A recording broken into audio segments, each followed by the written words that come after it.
자, 일단 그 면접위원 관점에서 여러분이 1분 자기소개를 할 때 체크하는 3가지 포인트가 있습니다. 첫 번째는 이거예요. 내용보다 더 중요한 게 첫인상입니다. 첫 만나서 처음 대화하는 게 자기소개잖아요. 그죠? 그럼 자기소개를 통해서 첫인상을 보겠다라는 거예요. 이거의 첫인상은 뭐 당당함? 이런 거. 아니면 신입사원다운 패기?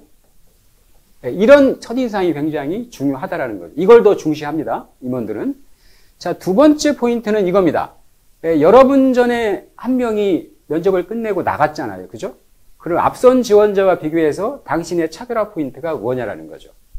그러니까 나를 차별화할 수 있는 뭔가를 얘기해 줘야 된다라는 거죠. 그걸 기다리고 있고요. 세 번째 포인트는 이거예요. 어쨌든 면접위원하고 여러분은 처음 만난 거 아니에요. 그죠? 면접위원은 여러분을 잘 몰라요. 단지 이력서와 자소서를 훑어봤을 뿐이거든요. 자, 그러니까 이런 겁니다. 나는 당신을 잘 모르니까 질문거리를 좀 나한테 던져달라. 이런 3가지 의미가 있다라고 보시면 돼요. 조금 더 자세히 볼까요? 자, 첫인상이 내용보다 중요하다고 제가 말씀을 드렸습니다. 자, 이유는 이런 거예요. 사실 삼성에서도 면접의 합격률은 30% 미만으로 생각하셔야 돼요. 왜냐하면 보통 면접의 그 경쟁률이 3대1 정도 되니까, 그죠? 만약에 3명이 같이 면접을 본다라고 그러면 잘하면 1명 합격, 아니면 제로라고 봐야 되거든요. 쉽지 않습니다. 그죠? 그러면 결국 이거예요. 면접위원들한테 같이 일하고 싶은 후배로서 나를 각인시켜 주려면 제일 쉬운 방법, 확실한 방법은 이거라는 거죠. 자, 일단 첫 번째는 자기소개에서 60초입니다. 그죠? 1분 이내에 자기소개에서 강렬한 첫인상을 심어주는 게 스타트입니다. 그리고 나서 이어지는 4단계 질문 답변에서 첫인상이 맞다는 확신을 심어주면 되는 거죠. 사실은 이게 가장 성공 확률을 높일 수 있는 흐름이라고 생각하시면 돼요. 그런 의미에서 자기소개가 중요하다라고 보시면 좋겠습니다. 자, 그러면 첫인상을 강렬하게 주려고 그러면 어떻게 해야 될까? 차별화 포인트를 만들어내는 건데, 이거는 사실 한 가지 가지고 되지는 않아요. 여러 개가 모여야 되는데요. 그 여러 가지를 간단히 좀 살펴볼게요. 일단 중요한 건 이미지입니다. 이 중에 제일 중요한 건 이거예요. 자신감, 열의. 아까 제가 당당함이나 패기 같은 거 말씀을 드렸죠. 같은 의미라고 보시면 돼요.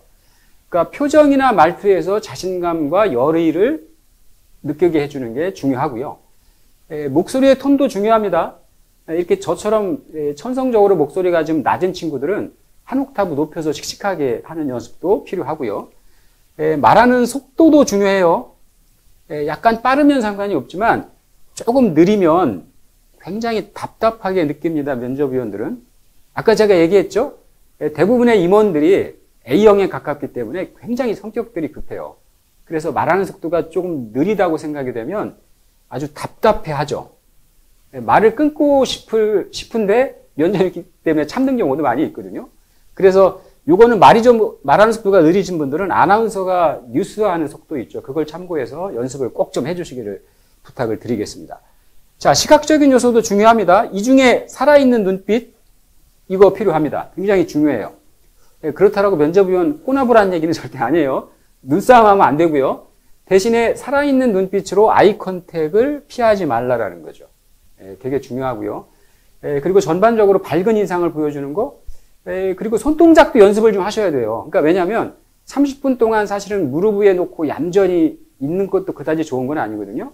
그러니까 내가 아주 중요하다고 생각하는 질문, 또 내가 승부를 걸어야 된다고 생각하는 답변을 할 때는 어느 정도 손 제스처를 써서 강조를 해주시는 게 굉장히 좋습니다. 자, 어쨌든 이러한 이미지나 톤이나 속도나 이런 것들이 다 합쳐져서 결국은 이겁니다. 인간미 있는 독종 이미지를 심어줘야 된다는 거죠.